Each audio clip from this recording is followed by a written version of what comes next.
कर लेते हैं बड़ी खबर की। शिक्षक बहाली को लेकर एक बड़ा खुलासा हुआ है। न्यूज 18 ने एक और बड़ा खुलासा किया है, जिसमें उच्च माध्यमिक के कंप्यूटर साइंस में खुलासा हुआ है। अयोग्य अभ्यर्थी चयन के बाद ट्रेनिंग ले रहे हैं। नालंदा की सपना कुमारी के पास भी डिग्री नहीं है। अभ्यर्थी के पास एसटीटी की डिग्री नहीं है, फिर भी उन्हें चयनित कर लिया गया और इसके बाद से उनकी ट्रेनिंग भी शुरू हो गई है। तो ये बड़ा खुलासा न्यूज 18 करने जा रहा है। शिक्षक बहाली को लेकर एक बड़ा खुलासा हुआ है। न्यूज 18 ने एक और बड़ा खुलासा किया है, जिसमें आप बता दें उच्च माध्यमिक के कंप्यूटर साइंस में ये खुलासा हुआ है। बताया जा रहा है कि अयोग्य अभ्यर्थी चयन के बाद ट्रेनिंग ले रहे हैं, जिसमें नालंदा की सपना कुमारी का नाम सामने आ रहा है, जिनके पास डिग्री नहीं है।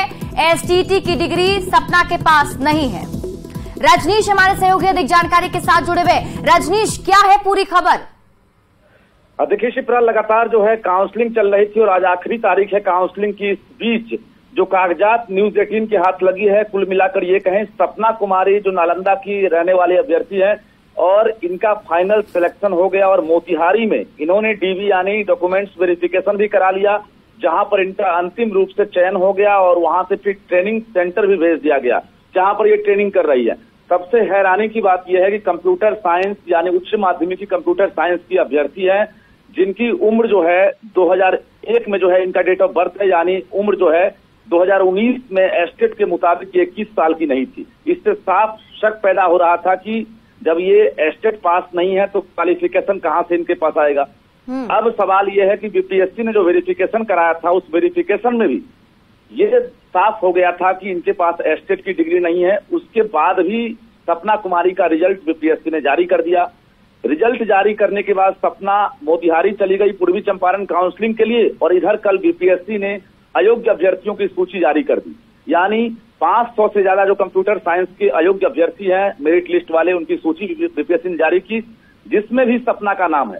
और समझ सकते हैं कि सपना का अंतिम रूप से चयन हो गया। एक तरफ जहां अयोग्य की सूची में इसका नाम है, दूसरी तरफ जो है इसका एक तरह से फाइनल सिलेक्शन हो रहा है। सबसे बड़ी बात है जो बिहार विद्यालय परीक्षा समिति है, जिसने एस्टेट को कंडक्ट कराया था 2019 में, और एस्टेट 2019 में ये नियम था कि 2019 तक में जिनकी उम्र 21 साल नहीं है वो एस्टेट का फॉर्म नहीं भर सकते हैं। भला सपना ने ये दुस्साहस कर लिया कि 2001 में इनका जन्म हुआ और ये एक तरह से शिक्षक बहाली में अप्लाई कर दी और उसके बाद इनका चयन हो गया। कुल मिलाकर जो है शिक्षक बहाली प्रक्रिया लगातार चल रही है, लेकिन न्यूज 18 एक के बाद एक खुलासा कर रहा है।